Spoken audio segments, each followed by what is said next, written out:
Mimi nataka niwaambie hii mafuta inaongezwa usiku na mchana. Mimi nataka niwaeleze ya kwamba these people don't understand the damage they are doing to the people and the economy of Kenya. Kwa hii taxes wanaongeza usiku na mchana. Na mimi nataka niwaulize watu wa hapa Manga, tafadhali, mkiona tumesimama hapa mbele yenu, tunawaambia ya kwamba tutengeneze hiyo serikali inakuja ambayo inaelewa lugha ya mwananchi wa kawaida. Watu wa Manga, mko tayari? Crisis is orchestrated, and it is as a result of the cartels and barons who have taken over, using conflict of interest and state capture in our economy. I mean, a straight answer would be, how come that fuel in Uganda is cheaper than fuel in Kenya? So, and yet the fuel being sold in Uganda goes through Kenya. That tells you that that kind of explanation is escapist and has no basis whatsoever. We should address ourselves to the crisis that is there in the country and the monopolies that have taken our fuel and economic sector captive. Listing these vital actors will deepen and invigorate the capital markets considerably.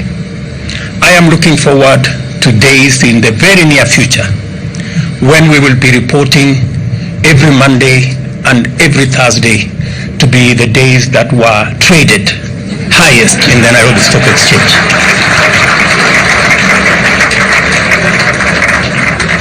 My second visit to the Securities Exchange today underscores the understanding that as a strategic actor in the economy, the capital markets fraternity is going to play a central role in supporting our economic recovery in the short term and national socio-economic transformation in the long term. With its impressive diversified product offering, I am confident that the NSE can facilitate investors to construct strong portfolios across a broad range of globally attractive investment products. Like other developed markets, our capital markets now offers quasi as well as advanced products, including real estate investment trusts, exchange-traded funds, and derivatives. Besides, I am encouraged to note that the NSE has invested in world-class infrastructure to enable it separate trading from post-trading activities. As a result, a platform for novel products like day trading activities has emerged.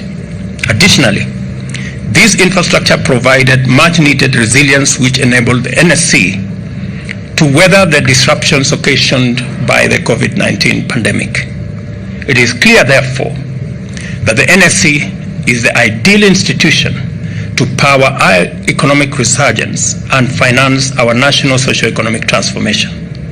It is also clear that the NSE has invested intentionally to position itself as the most attractive hub of highly attractive local, regional, and international market activity.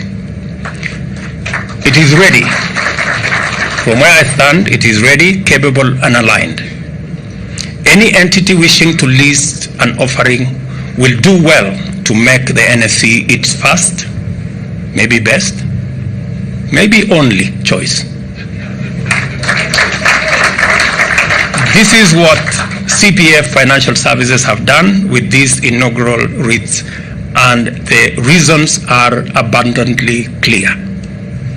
I commend the CPF services for developing a product that astutely aligns the interests of their investors with our transformational agenda in a highly rewarding sector.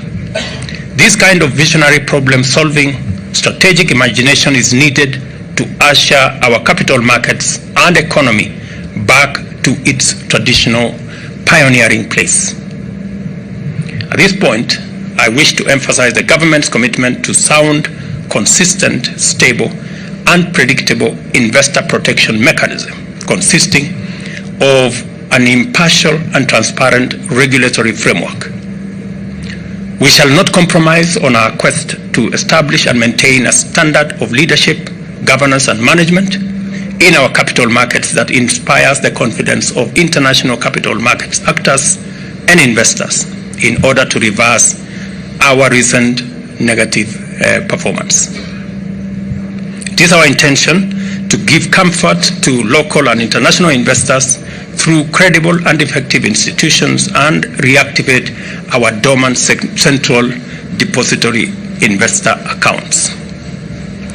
And let me say here that something that was raised by members of the Nairobi Securities Exchange about the availability of or the dollar constraints, not just in our economy, but globally. That as a government we have made innovative intentions and undertaken innovative strategy to ensure that we ease the burden of availability of dollar in our market.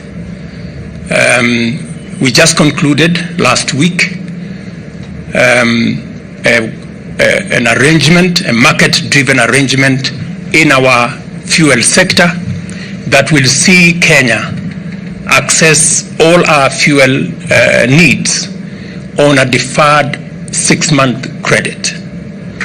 That will eliminate a demand of $500 million every month from the people telling us about Ukraine and Russia are also telling us that there is no shortage of fuel. They are also trying to blame oil marketers. So they are even conflicted in the reasons why we have an artificial crisis in the country. From their own statement, they are not sure of what to say. Is it because of the war in Ukraine, or is it because of the crisis with our oil marketers? Which is which?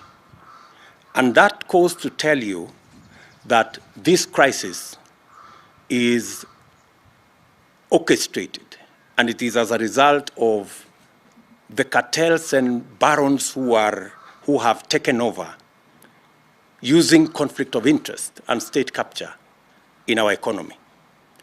I mean, a straight answer would be, how come that fuel in Uganda is cheaper than fuel in Kenya?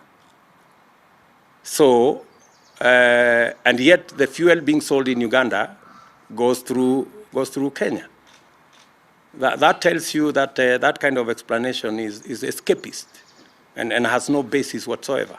We should address ourselves to the crisis that is there in the country and the monopolies that have taken our fuel and economic sector captive. Mimi nataka niwaambie, hii mafuta inaongezwa usiku na mchana. Mimi nataka niwaeleze ya kwamba these people don't understand the damage they are doing to the people and the economy of Kenya. Kwa hii taxes wanaongeza usiku na mchana. Na mimi nataka niwaulize watu wa hapa Manga, tafadhali, mkiona tumesimama hapa mbele yenu, tunawaambia ya kwamba tutengeneze hiyo serikali inakuja ambayo inaelewa lugha ya mwananchi wa kawaida. Watu wa Manga, mko tayari?